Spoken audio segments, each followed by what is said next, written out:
안녕하세요. 닥쳐라 정치입니다. 이재명 정부가 출범한 지 약 한 달 만에 금융위에서 내놓은 첫 부동산 대책은 초고강도 대출 조이기에 초점이 맞춰졌습니다. 이달 들어 수도권 아파트 가격이 연일 전고점을 경신하면서 상승 랠리가 계속되자 과열을 막기 위해 긴급히 칼을 빼들은 것 같은데요. 참고로 강유정 대통령실 대변인은 지난 27일 브리핑을 통해 이와 관련한 질문을 받고 금융위원회에서 나온 대책으로 안다. 대통령실 대책이 아니다. 혼선을 빚을까 봐 말씀을 드린다. 부동산 대책에 대해 아무런 입장이나 정책을 내놓은 적이 없다. 그리고 이재명 대통령이 보고받지 않았느냐는 기자의 질문에는 다른 보고가 특별히 없었다. 금융위에서 일련의 흐름을 보고 만들어진 대책이라고 보고 저희가 특별히 입장을 갖거나 방향성을 제시하는 부분은 아니라는 것이다. 어떤 효과를 가져올지 지켜보고 대응이 필요하다면 대통령실 반응이 나올 것이라고 설명했습니다.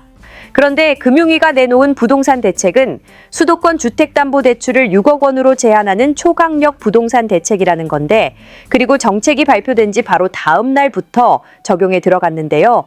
참고로 MBC가 보도한 내용에 따르자면 일단 현장 분위기는 효과가 있는 것으로 보여진다면서 집값이 급등한 서울 지역, 부동산 중개업소들을 둘러보니 분위기가 확 바뀌었다는 것입니다.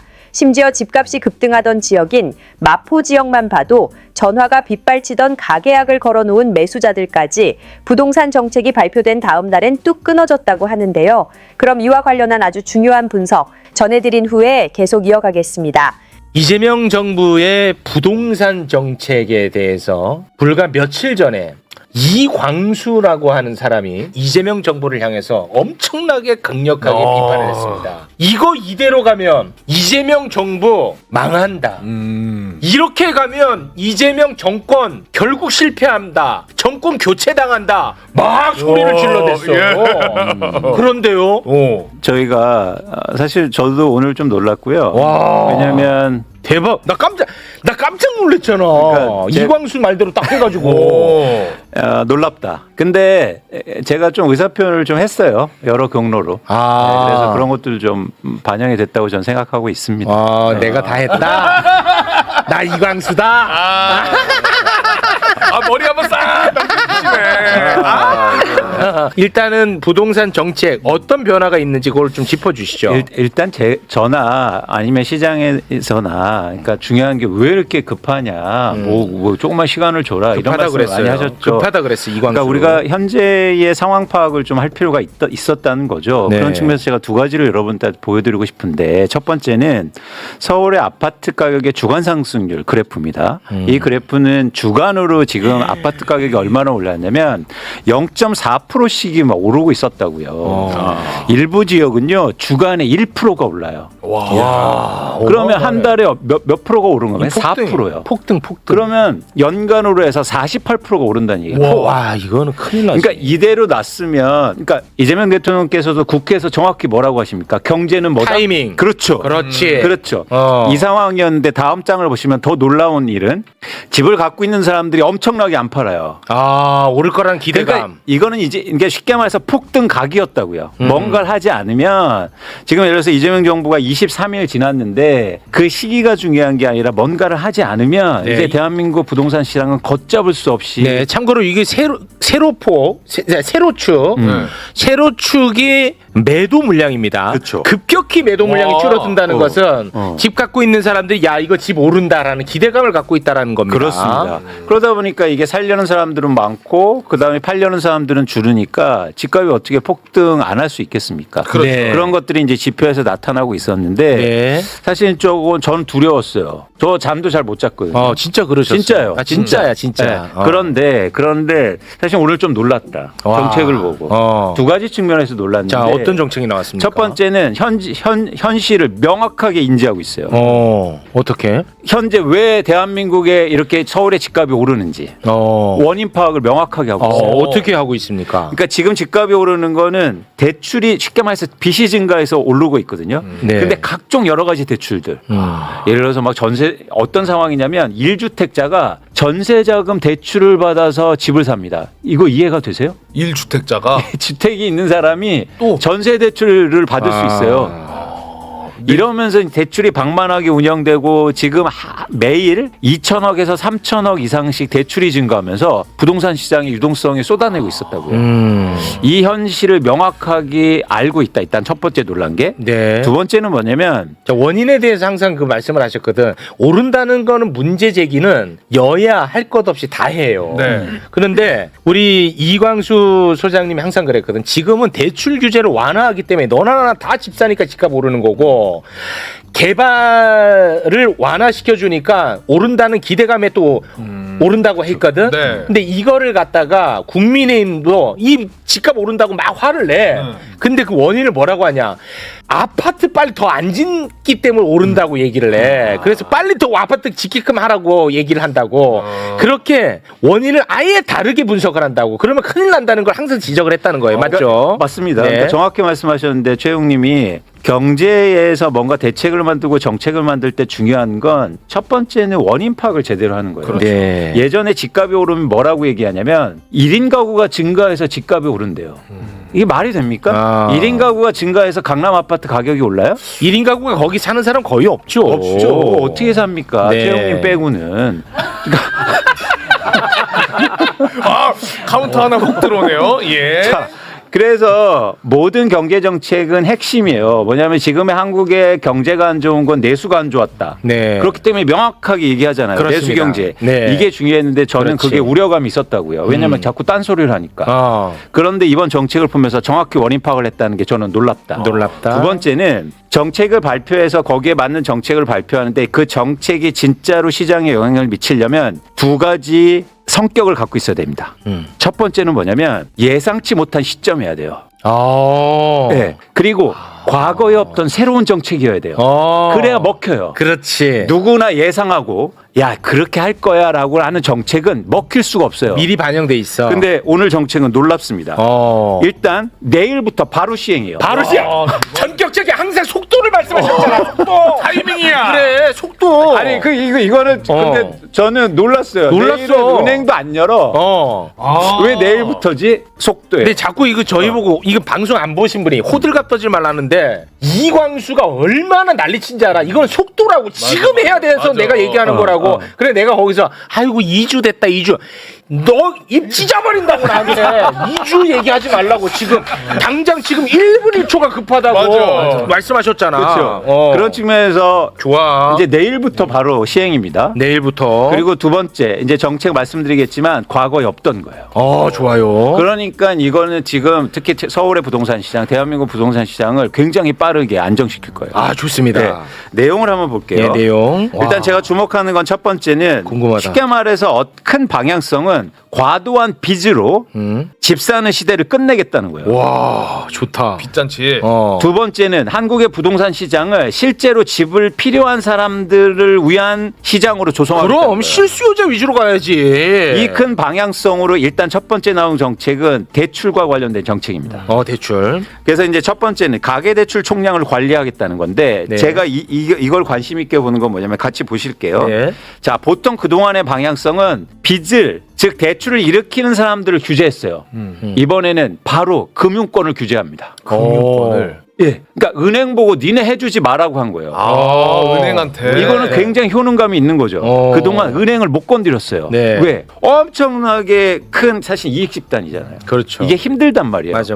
지금 은행이 연간으로 해서 이자 수익을 60조 원 벌고 있습니다. 네. 돈을 많이 번다는 건 대한민국에서 그만큼 권력이 세다는 거예요. 네. 그런데 이제 은행을 바로요. 니네 하반기부터 바로 대출 해주지 마. 50% 줄여 한 거예요. 50% 네. 줄여라. 놀랍죠. 놀랍습니다. 두 번째는 그다음 자, 윤석열 정부에서 집값이 빠지니까 100조 원이 넘는 정책 대출을 부동산 시장에 쏟아냈어요. 그게 대표적으로 디딤돌 대출, 버팀목, 보금자리론 이런 것들이었는데 네. 사실 이 정책 대출을 줄이겠다는 거예요. 줄여야 한다. 사실 이거는 되게 민감합니다. 이건 민감해. 왜요? 이런 대출을 받는 분들이 대부분 무주택자나. 그렇죠. 그렇지. 그런데 이걸 건드렸어요. 그럼 당장 어떤 불만이 있을까요? 그럼 나 집 어떻게 집 살아? 사지 말라는 거냐? 사다리 걷어차기냐? 그렇지. 이제 앞으로 이재명 정부 이제 지지 처리한다. 그렇죠. 이제 보수 언론들이 이제 엄청나게 때릴 겁니다. 때릴 거예요. 근데 네. 한번 잘 생각해 보자고요. 네. 어떤 거냐면 집값이 이렇게 비싼데 대출을 그렇다고 많이 해주는 게 중요합니까? 아니면 대출을 안 해줘서 집값을 내리는 게 무주택자한테 중요합니까? 내리는 게 중요하지. 그쵸. 그거예요. 와. 그 뭐죠? 그 용기를 낸 거예요. 용기야. 내가 욕 먹더라도. 이게 용기 있는 정책이야. 맞아. 그렇죠. 이 이게. 용기를 못 냈다고요. 그렇지. 무주택자한테 대출을 끊는 걸 못했어요. 맞아. 그런데 끊어서 자신 있게 그러면 내가 집값을 내려줄게요. 진짜 진짜다. 이 신호를 준 거예요. 그래, 사실은 그렇게 그동안 봐야 되네. 어땠냐면 목마르다고 그랬어요. 집값 오르는데 내 집 없어요. 그래서 그동안 목마른 사람들한테 어떻게 해준지 아십니까? 바닷물을 먹였다고요. 와 좋았다 표현. 표현 좋았어요. 진짜. 바닷물을 먹인 거야. 그랬더니 어떻게 합니까? 계속 더 달래. 더 달래. 더 더 목마르니까. 대출. 그러면 집값은 오르고 어. 내 대출은 더 커져요. 그렇지. 와 좋았다 지금. 맞아. 자 이제 바닷물 끊고 이제 우물 팝니다. 우물을 파자는 거야. 이거예요. 그래서 그렇지. 이게 놀라운 정책이에요. 이건 아무도 못하는 거야. 그렇지. 물 없어? 그러면은 물을 파야 될 거 아니야. 그렇죠. 어. 바닷물을 왜 먹여요? 바닷물을 먹이면 되냐고. 그래서 좋았어요. 여러분 너무 여기에서 흥분하지 마시고. 자, 지금 우리가 본인이 제일 흥분했어요. 근데 이해가 확실히 돼. 본인이 제일 흥분했어요. 전 사실 이 정책이 가슴 떨려요. 너무 좋다. 이거 근데 진짜 용기 있게 낸 거야. 이거는 이재명 대통령 정부만이 할 수 있다. 좋았어. 이거는 박수 받아 마땅해. 그동안 아무도 용기를 못 용기 못 냈거든. 냅니다. 이거 진짜 내가 대통령 돼도 용기 못 내. 왜냐하면 내일부터 바로 욕 먹을 거거든. 바로 그냥 다 쏟아낼 거예요. 다 이제. 쏟아내. 다 쏟아낼게요. 집 사야 되는데 서민들 어떻게 하냐. 맞아. 사다리 아닙니다. 걷어차리라고. 서민들한테 중요한 건 대출을 많이 해주는 게 아니라 그렇지. 부동산 집값을 시장을 안정시키는 거예요. 안정화시키는 거야. 그게 본질이잖아요. 그렇습니다. 네. 두 번째. 자 봐라. 내일부터 보도 어떻게 나오는지 너 봐봐. 벌써 나와요. 서민들 뒤통수 맞았다로 나올 거야. 내가 헤드라인 뽑아줄게. 오케이, 알았지? 오케이. 그 다음에 바로 이어서 양극화 심화. 돈 없는 사람은 집 못 사고 이제 돈 있는 사람만 집 산다. 양극화 찾아봐. 무조건 그렇게 갈 겁니다. 내일부터. 자, 두 번째인데. 두 번째. 주택담보대출을 바로 강화하는데 예를 들어서 1주택자를 이상 갖고 있는 사람들은 대출을 빵! 야 이거 우리가 얼마나 강조했어. 그쵸. 집 있는 사람한테 왜 대출을 또 해주냐 이거야. 그렇지. 와. 근데 이거는 그냥 뭐 10% 20% 아니고 그냥 빵! 좋아. 이거 보여주세요. 와. 놀랍지 않습니까? 진짜지. 그냥 빵이야. 진짜 빵 맞지. 저 빵은요. 빵은 진짜 용감한 거예요. 그래 잘했다. 이거 잘했다. 진짜 잘했다. 그냥 진짜 이게 잘했어. 놀랄만한 거예요. 와. 놀랄만하죠. 그 다음에 와 잘했다. 은행들이 엄청 꼼수를 썼어요. 뭐냐면 대출 제한을 하니까 대출 만기를 늘려버려. 50년 만기 이렇게. 맞아. 그렇지. 그래서 그런 평생 빚에 허덕여. 그러니까요. 50년 동안 갚아야 돼요. 그럼 제가 갚으면요. 지금 대출 받으면 100살에 갚아야 돼. 100살까지. 그럼 100살 갚는 게 중요한 게 아니라 쓸 돈이 없어서 내수가 안 돌아 또. 맞습니다. 예. 그래서 이번에 그냥 30년 와 그거 안 기대. 돼. 너는. 그 이상은 안 된다. 이상 안 돼. 예. 와. 이런 저는 결단하고 과감성이 너무 좋아요. 자, 다음 장. 자 다음 장 갑니다. 지금 어떻게 했냐면 아까 말씀드린 것처럼 1주택자도 전세담보대출 받아서 전세금으로 집 사고 대출 받아서 이런 형태들이 엄청 많았다고요. 이제 진짜 전세로 사는 사람만 대출 받아. 나머지는 전세 대출 안 돼. 이것도 끊어버렸어요. 와 잘했다. 이제 갭 투자 같은 거 이제 안 됩니다. 그렇죠. 어떤 식이었냐면 예를 들어서 내가 전세 살아요. 그래서 내 돈으로 살고 있는데 집값 오른다 그러니까 이걸로 대출 받아서 그 전세 대출로 다른 데 집을 사요. 이런 형태들이 굉장히 많았단 말이에요. 그러니까 집값이 안 오를 수 없지 않습니까? 너무 비정상적이잖아. 이런 것들이 막 그러면서 은행들이 돈을 벌고 한국의 주택시장은 엉망이 되고 엉망이고, 그럼 무주택자는 울고 전세 가격 월세 가격 오르고 집에 보급은 계속 된다니까 공급은. 맞아. 근데 결국은 한 채 갖고 있는 사람이 두 채 갖고 두 채가 실체되는 겁니다. 맞아요. 그리고 예를 들어서 한 채가 학교 있는 사람이 팔아서 또 비싼 집 대출 받아서 사가고 갈아타기 하고 끊이 없어요. 끊임없어. 이게 계속 그러니까 바닷물이에요. 네. 진짜. 그리고 와. 또 하나 놀라운 게 이 새로운 정책인데. 너무 좋은데. 자, 주담배 주택담보대출 좋아요. 주담대. 6억 원에서 그냥 끝. 더 이상은 안 돼. 그게 무슨 말이에요? 그러니까 예를 들어서 대출을 받으면 10억 원을 사든 20억 원을 사든 그동안 가격에 비례해서 대출을 해줬단 말이에요. 아, 그러니까 집값이 아주 비싼 집값은 대출을 그만큼 많이 해줬다. 그렇죠. 그런데 그 상한제를 둔 거예요? 그렇죠. 얼마로? 그래서 6억 원. 6억 원으로. 수도권. 그러니까 내가 30억짜리 집 살아도 이 집을 담보로는 6억밖에 대출 6억 이상은 안 되는 거야. 그동안은 막 50% 해주면서 15억씩 받아버려. 그러니까 6억 원은 잘했다. 안 돼. 아. 6억 원 더 이상은 안 돼. 그렇지, 잘했다. 이게 새로운 정책이에요. 과거에 없던 요거 거. 처음이에요? 지금 깜짝 놀랐어. 놀랐어? 네. 많이 놀랬나 봐. 부동산 시장 놀랬어? 지금 보수 경제지들 깜짝 놀랐어. 많이 놀랬구나. 이게 놀랬구나. 이게 좋아요. 요게 좋아. 네, 그래야 정책의 효과가 제대로 날 수 있는 거예요. 제가 볼 때 대한민국 부동산 시장 안정될 수 있고 사실 이게 더 놀라운 게 첫 번째라는 거예요. 이게 첫 번째야. 예. 너무 상식적인 것 같은데 이게 첫 번째구나. 그렇죠. 그렇죠. 그리고 저는 시점도 너무 좋았다. 시점도 좋았다. 시점이 좋아. 그러면 만약에 이거를 예고를 미리 하고 예측이 됐으면은 아까 우리가 본 그래프보다 집을 갑자기 또 파는 사람이 많아졌겠네. 맞아요. 그렇거나 막 집을 미리 막 사거나. 미리 사. 그러니까 예를 들어서 안 된다니까 지금 막 열흘 동안 엄청 대출 받는 거지. 이런 부작용이 있는데 사실 이번은 정광석화까지. 옛날에 김영삼 때 금융실면제 이런 느낌. 금융실면제로 가는 거야. 좋았다. 이거. 그리고 그래서 이제 마지막으로 제가 말씀드리고 싶은 건 이제 다음 스텝이 중요하잖아요. 네. 그래서 제가 제안 드리고 싶은 게 있어요. 제안. 재미 들렸습니다. 본인이 무슨 뭐 대통령입니다. 자, 제안 또 들어갑니다. 그러니까 지난번에 제가 말씀드린 게 대출 규제 필요하다. 이번에 나왔죠. 속도 빨리 해야 된다. 자, 이번에 두 나왔죠. 번째는 두 번째. 어쨌든 대통령께서 어떤 말씀하시냐면 세금으로 집값 잡지 않겠다고 말했어요. 말씀하셨어요. 네. 좋습니다. 그런데 우리가 세금으로 교정할 게 있어요. 뭐예요? 뭐냐면 대한민국의 부동산 세금이 공정하고 공평하지 않아요. 부동산 세금이. 부동산 세금이. 네. 왜요? 공정한 세금 체계가 구축돼야 된다. 이거는 집값을 잡는다는 얘기하고 다른 거예요. 이거 공정의 문제예요. 예를 들어서 제가 예를 들어 볼게요. 네. 최근에 서울 성동구에 24평 아파트입니다. 24평. 크지 않아요. 24평. 아파트를 13억 7천만 원에 매각했어요. 13억이 매각. 그런데 3년 전에 이 집이 15억 5천만 원에 산 집이에요. 그래서 3년 동안 7억 2천만 원의 수익을 냈습니다. 응? 15억에 샀다면서요? 15억에 샀는데. 아니 11억 5천. 11억. 진짜. 죄송합니다. 다시. 다시. 24억 아파트를 다시. 자, 24평 아파트. 24평 아파트를. 24억 아닙니다. 24평 아파트를 언제? 자, 3년 전에 3년 전에 11억 5천에 샀어. 11억 5천에 근데 샀어. 최근에 18억 7천만 원에 팔았어요. 18억 7천. 왜 이렇게 갑자기 내가 봐서 둘 다 흥분했어 지금. 자, 조금 24억 아니고. 진정하시고. 다시 한다. 다시 처음부터 24평 아파트인데 24평 아파트인데 3년 전에 11억 5천만 원에 샀어요. 3년이 지나서 어제 18억 7천에 팔았어요. 8억 7천에 팔았어요. 근데 이거 살 때 대출을 50% 받아서 내 돈은 5억 7천만 원 들어갔어. 네. 살 때. 근데 5억 7천만 원 그래서 수익이 얼마 났냐면 3년 동안 7억 2천만 원 났어요. 네, 7억 2천. 그래서 내 돈 대비해서 수익률은 125%예요. 그런데 네. 이분이 팔아서 다른 데 갈아타게 했어. 네. 그런데 놀랄만하게 3년 동안 수익이 7억 2천만 원 냈는데 양도세 소득세가 8천만 원 나옵니다. 네. 그렇죠. 11% 세금을 내요. 네. 이게 왜 이런 말씀을 드리냐면 우리나라에서 똑같이 이렇게 최영님이 여기 일해서 3년 동안 7억을 벌잖아요. 그러면 20% 이상을 내야 돼요. 세금을. 네. 내 몸을 움직여갖고 노동을 해서 번 돈은 세금을 더 내? 네. 가만히 앉아갖고 누워서 집에 누워갖고 코딱지하고 하면은 집값 오르는 거는 세금을 덜 내? 공정하지 않죠. 공정하지 않은 게 아니라 나는 지금부터 집회 나갈라오.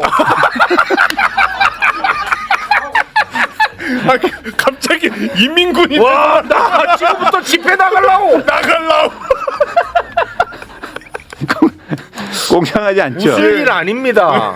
누가 대한민국에서 뭐가 유행이냐면요. 회사 그만두고 그냥 부동산 투자하러 다니는 게 유행이에요. 그거는 그렇지. 건강한 사회 아닙니다. 저는 세금으로 집값 잡으라는 말 하지 않겠습니다. 네. 대신 공평하고 공정한 세금 체제는 이루어져야 돼요. 그렇지. 대한민국의 부동산 세금이 너무 낮아요. 그러네. 진짜 그러네. 그러다 보니까 계속 팔고 이익 봐서 또 부동산 사고 또 부동산 투자하고 있단 말이에요.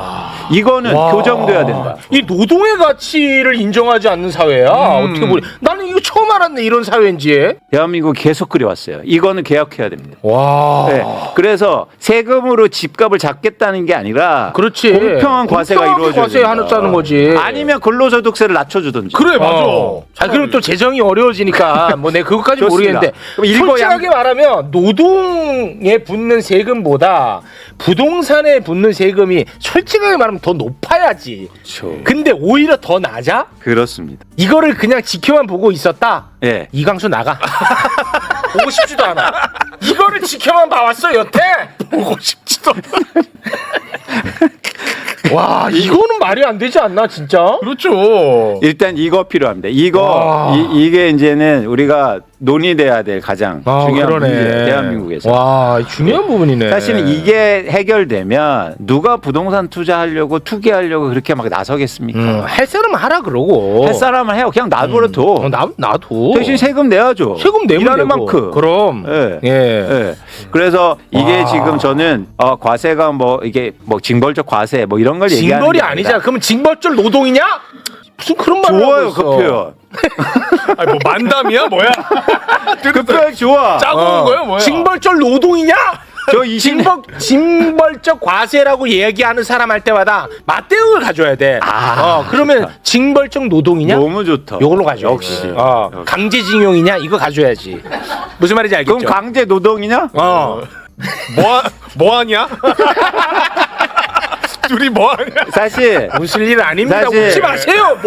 뭘 보고 웃어요? 사실 제가 오늘 너무 좋아요. 너무 좋아. 솔직히 저는 말은 못했지만 솔직히 좋아. 좀 실망했었거든. 그동안에 왜냐 자 이광수가 누굽니까? 이광수는 솔직히 매불쇼에서 행여나 정치적인 얘기할 때 본인이 정치적으로 느껴질까봐 굉장히 조심했던 사람. 왜냐 본인은 경제에 대한 이야기를 하고 싶어. 예. 근데 행여나 나를 정치적으로 누군가가 볼까봐 조심했던 사람이야. 근데 지난번 대선 국면에 자기 얼굴을 딱 드러내고 무대에 올라서 이재명 후보를 지지 선언을 했어. 엄청난 결단이었어. 네. 그런데 이 부동산이 이거 폭등하면서 이걸 보면서 와 이거 이대로 가면 이 정부 끝난다 해서 너무나 화가 났던 거야. 솔직히 실망했잖아. 말 못했죠. 말 못했지. 근데 또 하나 있어요. 제가 아시잖아요. 제가 회사도 그만두고 이 바닥에 맞아요. 나선 게 가장 큰 목적이 있었다고요. 네. 대한민국 부동산 시장의 정말 안정.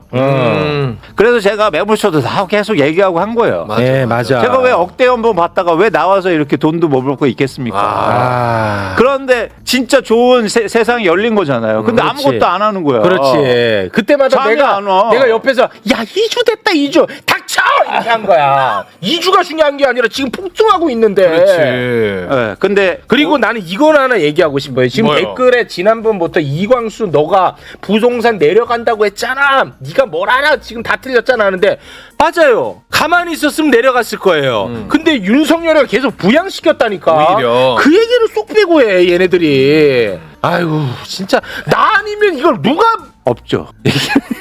나 울 것 같아. 울 것 같아. 근데 오늘 너무 좋으시다. 최영민 진짜 너무 감동이야.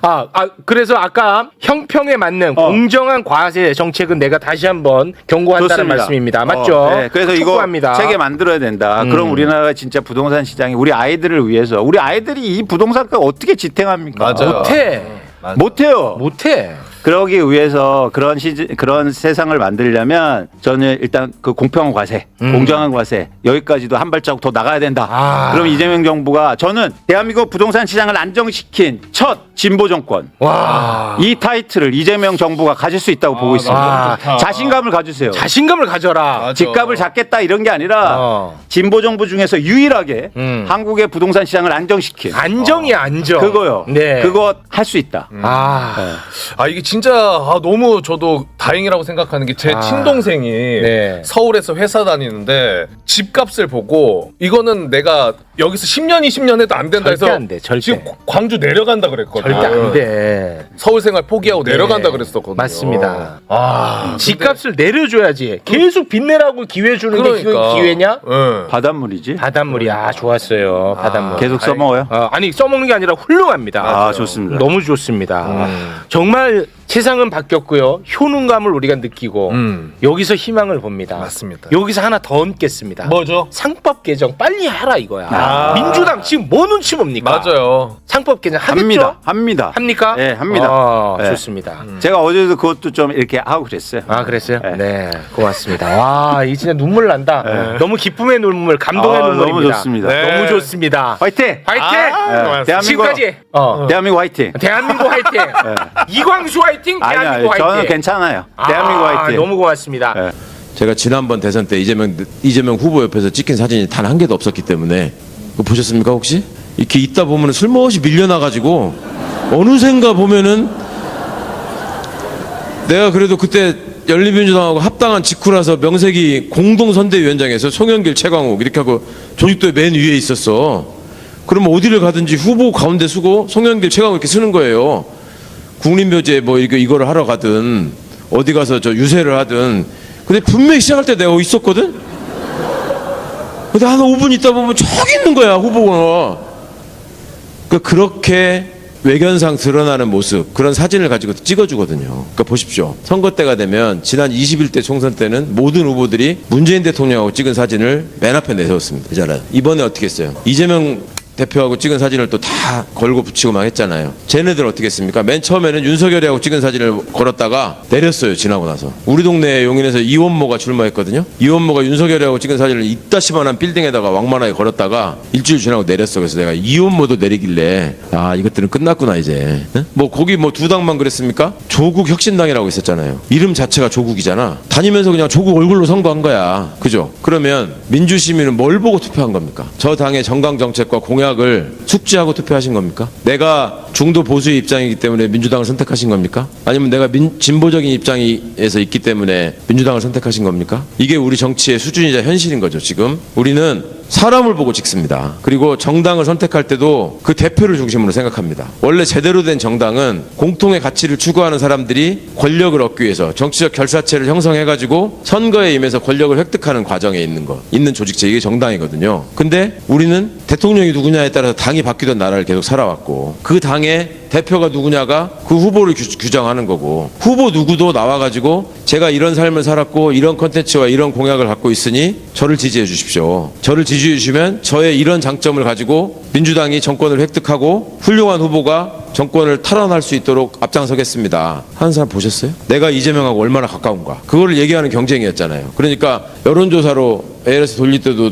2번만 경력을 쓰게 돼 있거든. 21대 때는 어떻게든 문재인이라는 말이 들어가게 하려고 애를 쓰다가 이번에는 어떻게든 이재명이라는 말이 들어가게 하려고 이재명 대표 특별보좌역 이렇게 하면은 실제로 한 20% 이상 더 나온다는 거야, 자기 지지. 그러면 보수나 진보의 가치를 두고 중심으로 우리가 사고하면서 정치를 바라봤고, 이런 가치를 중심으로 세상을 좀 더 이상적인 쪽으로 우리가 헌신하고 노력해서 좀 더 빨리 바꿀 것이냐, 아니면 지금의 세상에서 정말 못 쓰게 된 부분을 고쳐가면서 우리 세상을 유지하면서 발전시킬 것이냐를 생각하면서 어느 정당이 좀 더 적합할까를 고민해야지 제대로 된 민주주의가 성숙되고 완성되고 발전되지 않겠습니까? 그 과정에서 어떤 게 좋은 교육이고 어떤 게 좋은 직업인지 어떤 게 좋은 사람인지에 대한 사회적인 합의가 만들어지지 않겠습니까? 근데 그게 아니다 보니까 저거 학교에 나왔어, 직업이 뭐였어, 어디까지 다녔어, 이런 걸로 판단한단 말이에요. 그러니까 우리가 지금 민주당이 당원이 주인이 되는 대중정당으로 많이 변해간다고 하고 국힘은 여전히 그렇지 못하다라고 얘기하지만, 실제로 민주시민이라고 생각하는 우리들 사이에서조차도 민주주의가 홀대받고 있다. 그리고 내 안에 있는 서열의식, 불평등의식, 내 안에 있는 욕망, 이런 것들을 제대로 우리가 여전히 조절하지 못하고 우리 다음 세대에게 강요하고 있다. 그러면서 나는 민주주의자라고 얘기한다. 그러니까